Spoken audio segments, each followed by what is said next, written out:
오늘은 황순원의 너와 나만의 시간 전개 부분입니다.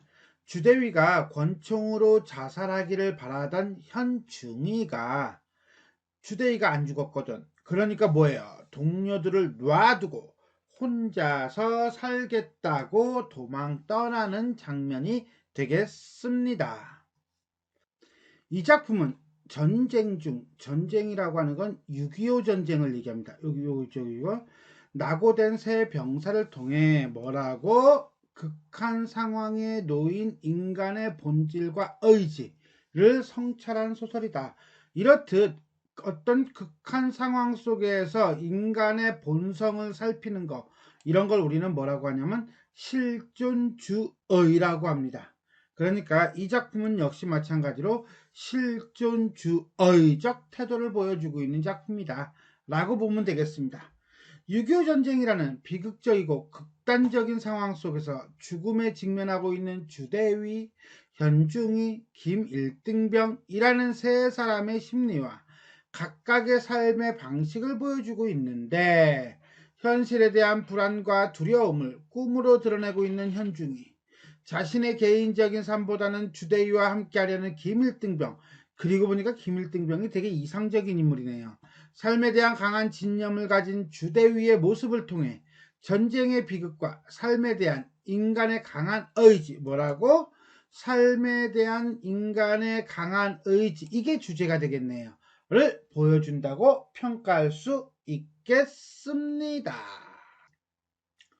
어느 능선구비에 이르렀다. 자, 공간의 이동인가요? 그렇죠. 공간의 이동이라고 보면 되겠네요. 어디까지 왔어? 능선구비까지 왔습니다. 김일등병이 대번에서 업을 차례였다. 대신 번을 서다라는 뜻이에요. 지형상으로 보아 앞에 가로놓인 계곡을 내려가 앞산으로 질러 올라가면 잠깐이요.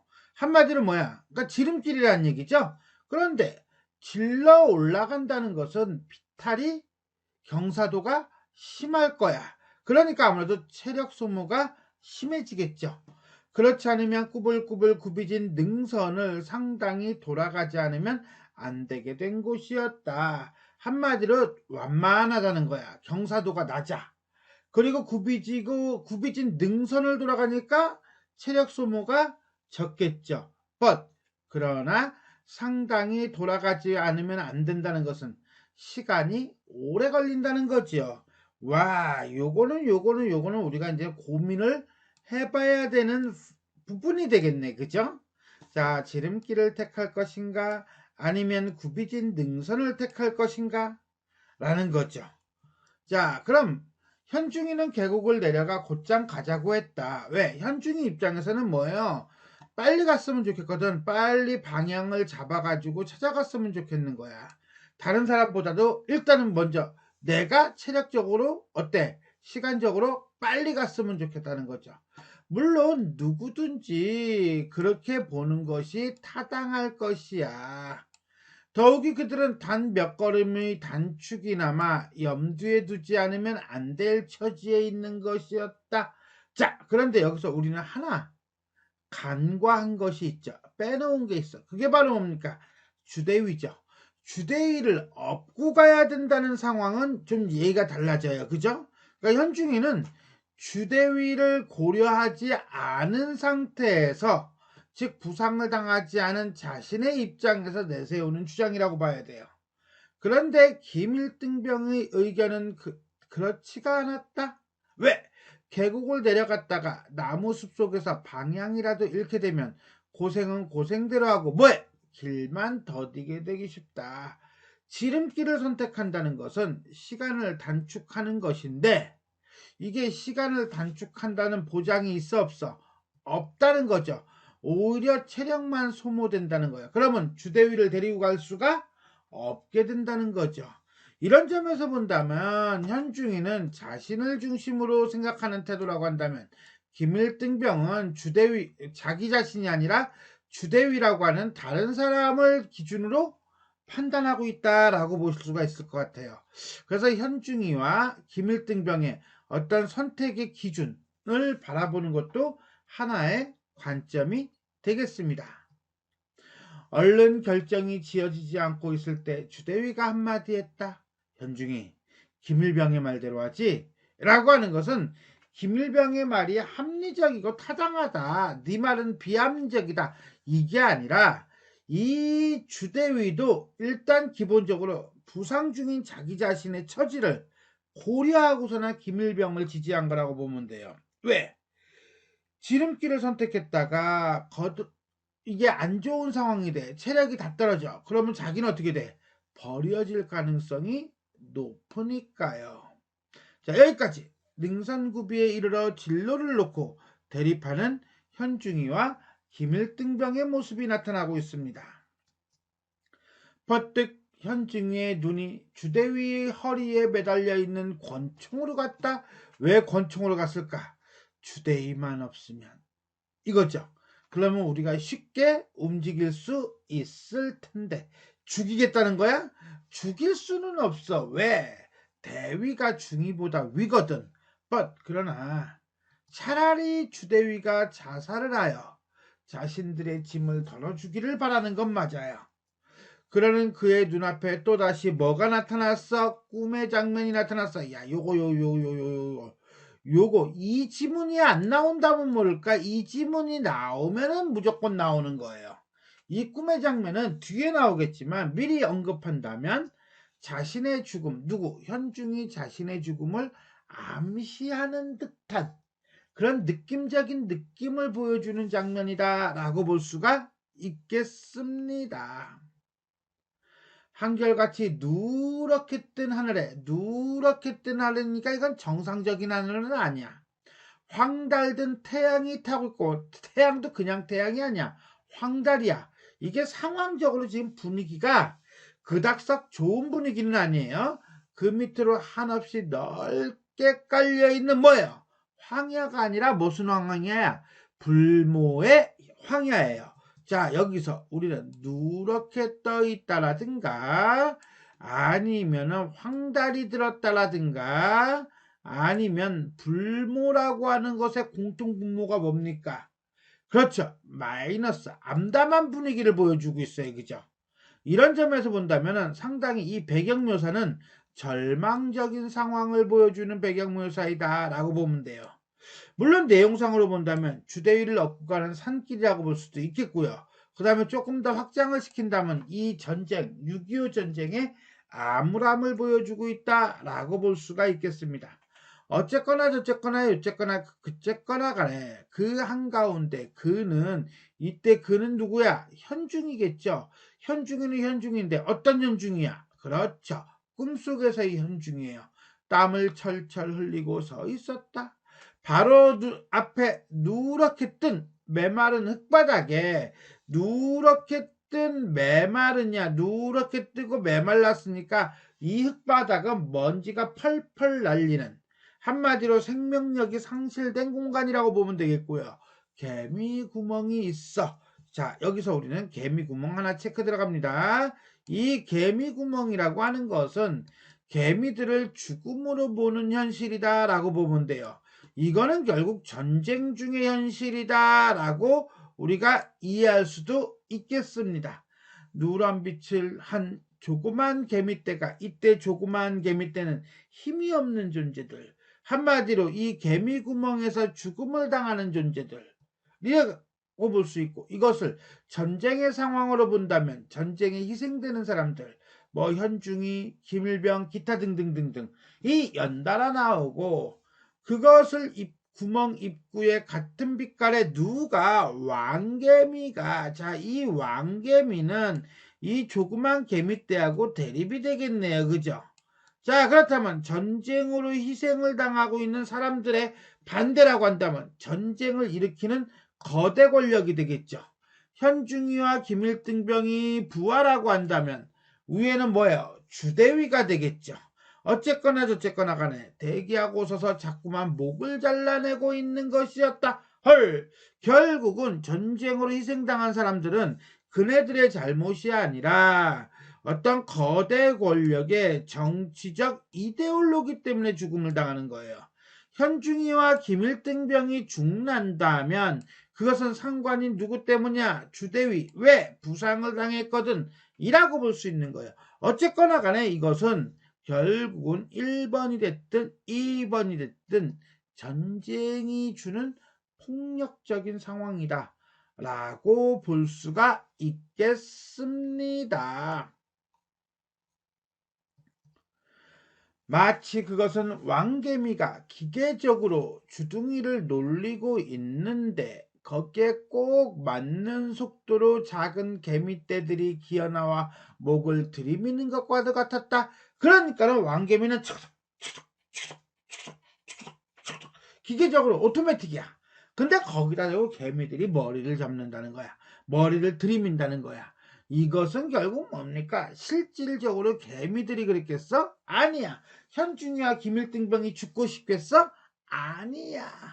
하지만 이러한 작은 개미들이라든가 현중이나 김일등병 같은 경우는 이런 상황 내지는 현실을 바꿀 수 있는 그런 능력을 가지고 있는 사람들은 아니라는 거지요. 그런 점에서 본다면 거대 권력들이 펼치는 전쟁 상황 속에서 한없이 왜소한 존재로 피해를 당하고 있는 개인들을 얘기하는 것이고, 이것을 조금 더 확장을 시킨다면 이렇게 될 거예요. 하지만 이쪽은 신경 쓰지 마시고 우리가 이쪽만 봅시다. 이쪽까지 보려면 박스 보기가 나와야 돼. 그러니까 요거는 조금 오버다. 선을 넘었다. 우리는 어디 거? 두 번째 거만 봅니다. 내용만 파악하는 거니까요. 결국 여기까지 주대위와 같이 이동하다가는 자신들도 죽을 수 있다는 불안감을 누구의 입장에서? 그렇죠. 현중이의 입장에서 드러내고 있습니다. 그리고 목이 잘린 개미떼들은 그대로 누렇게 뜬 흙으로 화해버리고 마는 것이었다. 죽었는데 그냥 바로 그냥 무너져 버리네요. 허무함이죠. 거기 따라 점점 흙이 높아지면서, 흙이 높아진다는 건 개미들이 많이 죽는다는 거야. 그러면서 그가 누구야? 현중이죠. 정강이 털이 거의 묻히게 되어 있다는 것은 움직여 못 움직여 못 움직이면서 이 흙이라고 하는 게 단순한 흙이 아니라 개미들의 죽음으로 만들어진 흙이라고 한다면 그 흙에 거의 묻히게 돼 있었다는 것은 현중이는 자기 자신이 죽을 수 있다라고 하는 일종의 죽음의 공포가 시시각각으로 다가오고 있는 거다라고 볼 수가 있는 거예요. 자, 여기까지 꿈 이야기죠. 매우 중요한 파트입니다. 꿈에 목이 잘리는 개미들을 본 후 죽음에 대해 불안감을 갖고 있는 현중이, 그래서 현중이는 토꼈다. 이런 식으로 개연성을 부여하는 장면이라고 보시면 되겠습니다. 초조할 밖에 없었다. 왜? 죽음의 상황에 다가온 것 같으니까. 하지만 그는 그곳에 서 있을 수밖에 없는 것이었다. 그러다가 문득 그는 개미 구멍 한 옆으로 잠깐 뭐야? 따로이 뚫려져 있는 새구멍이야. 따로이 뚫려져 있는 새구멍은 죽지 않을 수 있는 방법이 있다는 거지요. 그게 바로 뭔데? 째는 거죠. 36개 달리는 거예요. 이것만은 꿈속에서 전혀 없었던, 꿈에는 나오지 않았던, 즉 자기 자신이 의식적으로라고 하는 거 보니까 뭐야? 현중이가 스스로가 모색한 방법이에요. 그게 바로 뭡니까? 새구멍 튀는 거지요. 자, 의식적으로 뚫어놓은 구멍이라는 표현은 현중이가 자의적으로 모색한 방법임을 암시합니다. 어쨌거나 그런데도 어리석은 개미떼들은 그냥 본래의 구멍으로만 나오면서 목을 무수히 잘리고 마는 것이었다. 자, 여기서 우리는 어리석게도 어리석다라는 표현을 쓰고 있어요. 자, 본래의 구멍으로만 나오는 것은 뭐한 거야? 어리석은 거야. 그렇다면 이 현중이는 어떻게 했니? 그렇지. 이 새구멍을 찾아 올라갈 거예요. 그죠? 이렇게 보시면 됩니다. 결국 지금까지와는 다른 선택, 어떤 선택? 새구멍을 찾아가는 선택을 할 것임을 암시하고 있다. 무엇을 통해? 어리석다라는 말을 통해. 현중이는 주대위를 업지도 않은 몸이었건만 피지땀 흘렸다. 왜? 그건 바로 뭐야? 긴장했거든. 뭐 때문에? 죽음에 대한 두려움 때문에 라고 보시면 되겠습니다. 해걸음 때 세 사람은 구렁이 한 마리를 잡아 구워서 나눠 먹었다.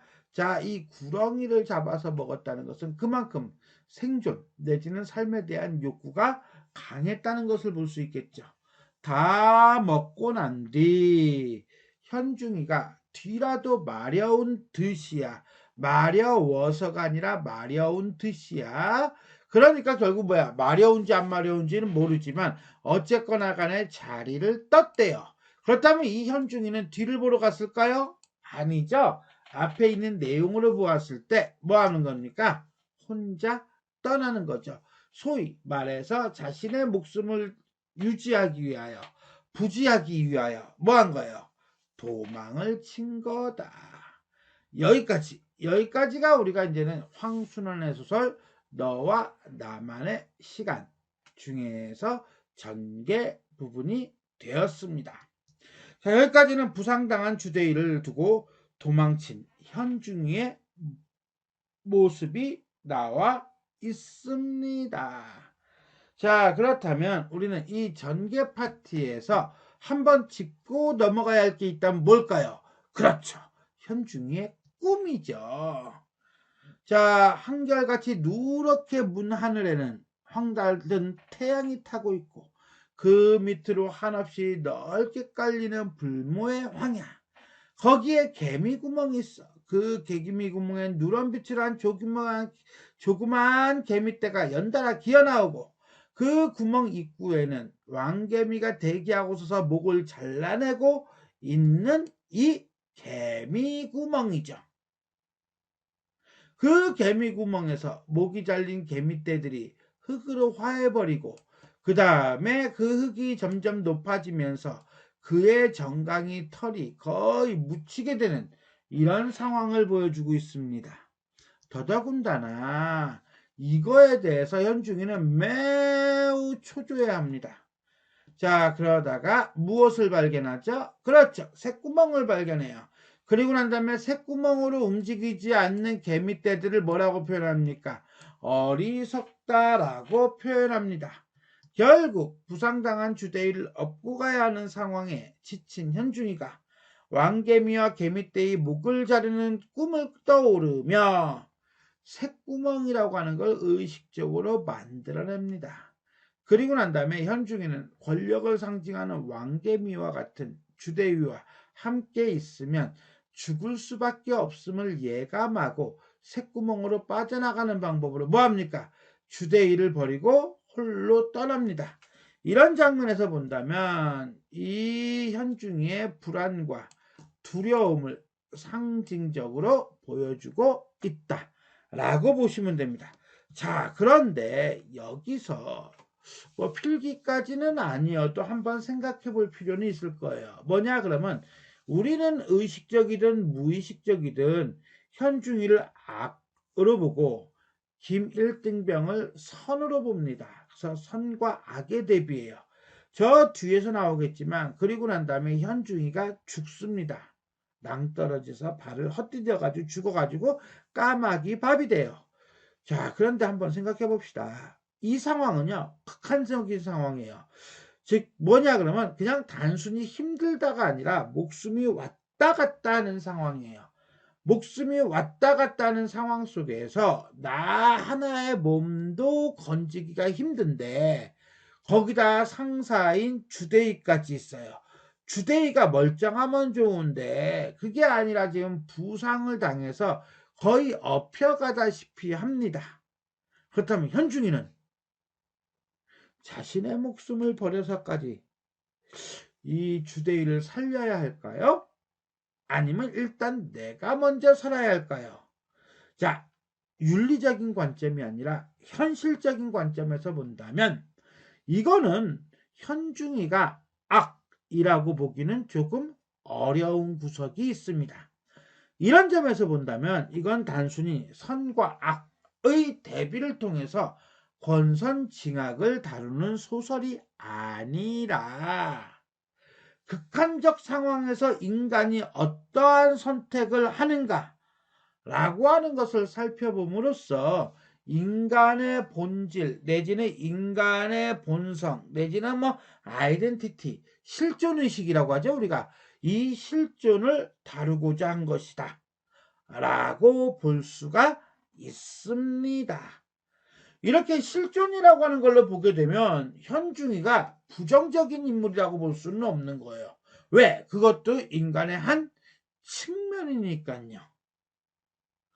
이런 부분을 우리가 염두에 두면서 이 작품을 읽어나간다면 또 다른 각도에서의 어떤 주제의식을 많이 발견할 수가 있을 것입니다. 자, 이렇게 해서 우리는 황순원의 소설 너와 나만의 시간 전개 부분입니다. 주대희가 권총으로 자살하기를 바라던 현중이가 주대희가 자살을 하지 않자 다른 사람들 누구 주대희와 김일등병을 놔두고 홀로 떠나는 장면에 대해서 살펴보았습니다. 지금까지 내용이 도움이 되셨다면 좋아요와 구독 버튼 눌러주시고요. 알람 설정 부탁드리겠습니다. 수고하셨습니다.